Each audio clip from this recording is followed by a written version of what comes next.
Всем привет! Закончился второй день финалов МДЛ. Я сижу с Юджином в отеле, в нашем номере. Вот, собственно, Жень, как думаешь, у ребят вообще был ли шанс показать сегодня с заменой, показать свою игру на достойном уровне? Ну, что случилось, то случилось. Всегда говорят, после драки кулаками не машут, но да, мы могли, конечно, показать лучшую игру. Вот. Но в итоге сыграли вот как сыграли. Очень тяжело как-то предположить, как бы мы сыграли, могли ли бы мы сыграть иначе, не могли. Вот. Но то, что вы видели, то, в принципе, то и случилось. А был ли вариант взять не китайского игрока, а тот, кто разговаривает на английском? Тут в Китае вообще все очень сложно. У них все на таком официальном уровне. Процедура поиска игрока, замена не такая простая, как у нас, например. Они все здесь э, заставляют согласовывать с кучей инстанций. То есть, чтобы нам получить игрока, во-первых, этот игрок не должен быть участником этой лиги на любой стадии вообще абсолютно. Потом этот игрок, значит, должен пройти или там должен состоять в ACE, Association of Chinese Esports. А, Также каждая команда должна заапрувить это решение, то есть должна быть не против. Если хоть кто-то в этой цепочке был бы против, мы бы не могли найти. Следовательно, условие было изначально, что это должен быть какой-то китайский игрок, который не участвовал в лиге, потому что других вариантов европейского игрока быстро, чтобы он появился, просто нету. Вот, поэтому нам предложили, вот, грубо говоря, выбор был такой, вот этот или вот этот. Вот и все. А как ты думаешь, вообще такой подход к делу, он правильный? Ну, сложно сказать, правильно, неправильно, но в данном случае нам это оказалось очень неудобно, очень неправильно для нас. Но с точки зрения какого-то порядка и регламента, возможно, это правильно, я не знаю. Но мне, например, для меня сейчас это сложно вот как-то оценить, мне лично сложно это оценить. Вот. Китайцы, они специфические люди вот, для нас, поэтому с моей точки зрения это очень сложно. То Мгм. есть могли бы мы взять, и команды были бы не против. Любая команда адекватная должна понимать, что команда, играющая с заменой, она слабее, нежели команда, играющая основным составом. Поэтому никто не должен был быть против. Конечно, мы не могли взять какого-нибудь игрока из играющих в лиге. Понятно. Да, вот это единственное условие, которое можно было бы адекватно, ну, оценить, понять и соблюдать. А все остальное, я считаю, это просто, ну, для меня лично это не нужно лишнее. Ну, плюс такой еще момент, что все-таки Ваня капитан команды, очень много Абсолютно, абсолютно. Без делает Вани вещей. игра вообще не складывалась. То есть вроде ребята играют, но вот что-то не показывают свое. Не могут скоординировать четко свои действия, не могут показать какие-то правильные мувы. Ну, в Мгм. общем, все как-то разваливалось.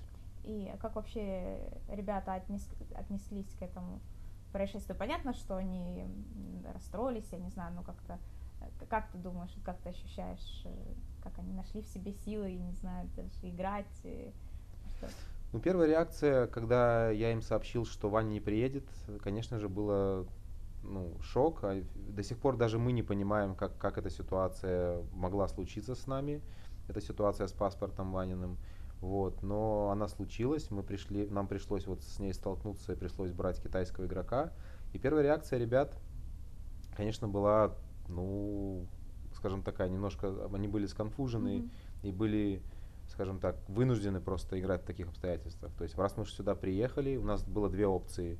Первая опция это сняться с турнира, Мгм. вот, просто не играть. Вопрос, чем мы тогда приехали, ну, то есть это тоже не совсем логично, но, в принципе, такая опция была. Вторая опция это играть вот с заменой, что мы, в принципе, выбрали.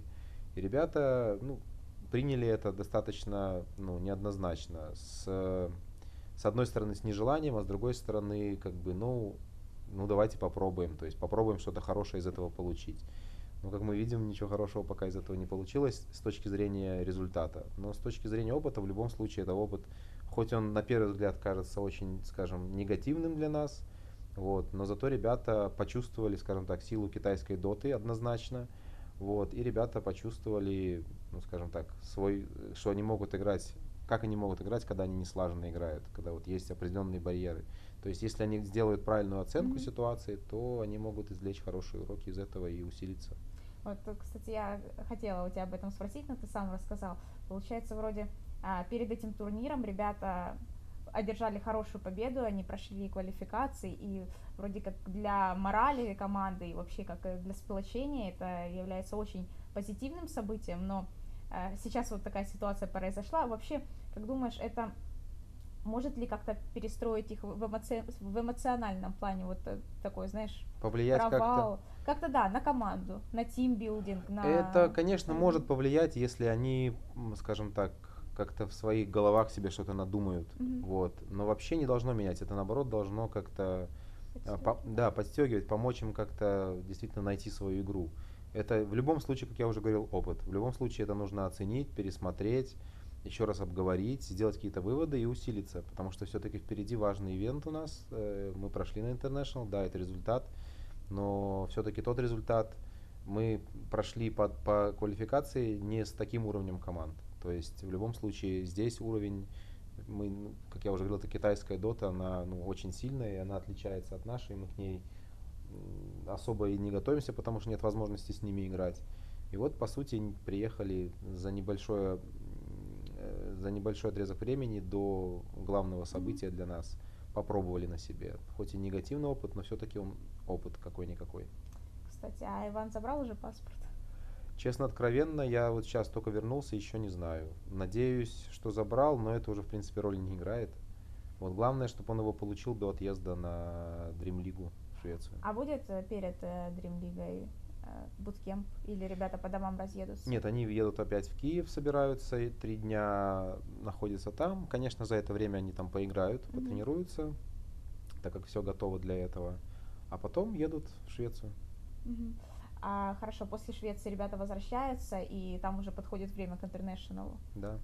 Получается. Мы после Швеции возьмем небольшой отпуск, дней 10, может быть, чуть больше, плюс-минус. Ребята разъедутся, отдохнут, для того, чтобы с новыми силами приступить к подготовке. И где-то недели за 3, наверное, может чуть меньше, мы начнем активную подготовку у нас на базе.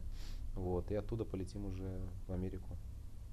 И за это время будем заниматься визой для Акбара. У него еще еще нет визы, да. Хорошо, ну... Надеюсь, это будет позитивный опыт. Да, я тоже надеюсь. Да. Потому что ребята одержали такую головокружительную победу, и не поехать туда будет очень обидно. Согласен. Ну, собственно, спасибо тебе за интервью. Традиционно напоследок интервьюируемый обычно что-то говорит, по фанатам передает. Может, ты что-то хочешь сказать болельщикам? Или... Болельщикам? Может, ты просто кому-то хочешь обратиться? Надо подумать. Это как минута славы, там, да, сейчас у меня есть возможность что-то сказать, может быть, знаешь, все, что наболело. Или не, ребята, просто хочу обратиться, если уже пошла речь о фанатах, то к фанатам, что не обращайте внимания на какие-то промежуточные результаты и турниры. Турниров всегда много, их будет много. Вот. На каком-то турнире мы можем провалиться, на каком-то турнире мы выступим. То есть это будет всегда. Иногда бывает спады, иногда бывает падение. Главное правильно к этому подходить, правильно понимать вообще, что ребята, вообще любая команда, по идее, если у нее правильно расставлены приоритеты, она должна пройти путь взлетов и падений, вот и все. И я надеюсь на адекватность и объективность вашего отношения к нам. В любом случае мы вам благодарны, что вы поддерживаете нас, что вы смотрите, болеете, там, комментируете что-то. Любой комментарий, даже негативный, он полезен, потому что мы понимаем примерно, где мы на каком уровне находимся. Вот, в общем, а так, не судите строго, болейте за нас, смотрите. Спасибо вам большое. Спасибо за уделенное ваше время. Всем пока и до встречи на канале Нави. Пока.